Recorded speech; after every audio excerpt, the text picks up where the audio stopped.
6 na araw na lang, Pasko na, ang tinaguriang Star of the Night tuwing Noche Buena, hindi lang bahagi ng hapagkainan tuwing Pasko. Bahagi na rin ito ng kultura at kasaysayan ng mga probinsyang may sariling bersyon nito. Tikman ang sarap ng Pasko sa report ni Oscar Oida. Sa Sagada Mountain Province, matatagpuan ang pinagmamalaking Sagada Forest Ham. Hindi gaya ng mga commercial ham, ang paggawa sa ham na ito mas mabusisi at nangangailangan ng oras. Tinawag po naman siyang Sagada Forest Ham para magkaroon po ng trademark na ham ang Sagada. Pinapausukan ang pork loin o pigi ng baboy.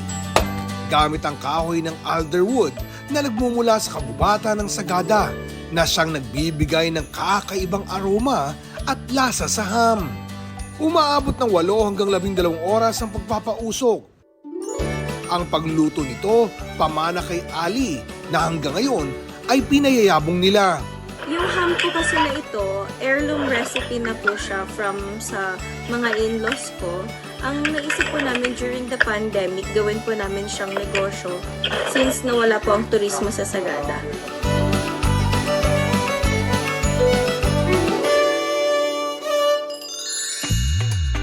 Sa probinsya naman ng Bulacan, may hamon na malalim ang pagkakaugnay sa kasaysayan ng bansa.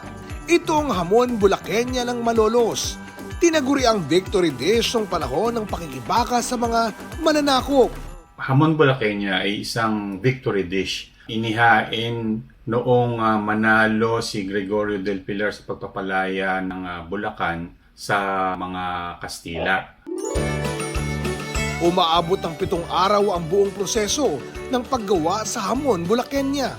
I-cure siya sa sea salt, curing salt, or break powder, at saka sugar for 7 days. Final step naman ito ay yung pagpapaso.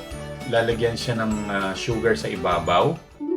Tatak ng hamon Bulaqueña ang caramelized at smoky flavor nito. At ang kwentong nakadikit dito. Gusto namin na maipagpatuloy na makilala ito at maituro, bagkus ay matutunan din nila ang history at storya behind that dish. Oscar Oida, nagbabalita para sa GMA Integrated News.